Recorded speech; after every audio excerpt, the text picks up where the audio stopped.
காலையில் எந்திரிச்சதும் கை நிறைய பவளமல்லி எடுத்துகிட்டு வந்து அப்படியே சாமிக்கிட்ட வைக்கிறது ஒரு தனி சந்தோஷங்க. இதனோட மனமே அலாதியாக இருக்கும். இந்த பூ வச்சுருக்கவங்களுக்கு தெரியும், மரம் வச்சுருக்கவங்களுக்கு ரொம்ப சூப்பராக. அது கொஞ்சம் பூ கிடச்சாலும் சரி, எனக்கு இந்த மாதிரி உதிரியாக அந்த பூவை போடுறதோ இல்லை அதை அப்படியே மாலையாக கோர்த்து போடுறதோ ரொம்ப பிடிக்குங்க. முருகனுக்கு வச்சுட்டு அப்படியே வந்து பார்த்தா இந்த ரெயின் லில்லி வந்து விதை இருந்தது அந்த பூவிலேருந்து. சரி, அதை ஒரு பாட்டில் நம்ம எடுத்து போட்டுருவோம். ஏற்கனவே இந்த மாதிரி தான் எடுத்து போட்டிருந்தேன். வந்தது திரும்ப கொஞ்சம், அது என்ன காரணம் தெரிலங்க, சரியாக வராமல் போயிடுச்சு. சரி, இந்த தடவை ட்ரை பண்ணுவோம்னு சொல்லிட்டு இந்த சீட்ஸை எடுத்து தனியாக அந்த பாட்டில் போடுறேன். ஏன்னா இப்போ மழை காலம்ன்றதுனால கண்டிப்பாக வந்துரும்னு நம்புகிறேன்.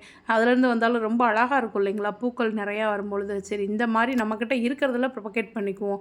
செடி வாங்கி வைக்கிறத விட இது பெஸ்ட் இல்லையா அப்படின்னு நினச்சிட்டு தான் நான் பண்ணிக்கிட்டு இருக்கேன். அந்த பாட் சும்மா இருந்துச்சு, சரி அதில் வச்சுருவோம்னு சொல்லிட்டு போட்டிருக்கேங்க. எப்படி வருதுன்னு தெரியலை. கொஞ்ச நேரம் கழிச்சு வந்து பார்த்தா அந்த பூ நல்லா மலர்ந்துருச்சுங்க. பார்த்திங்கன்னா இது மாதிரி மொட்டாக தான் இருந்தது.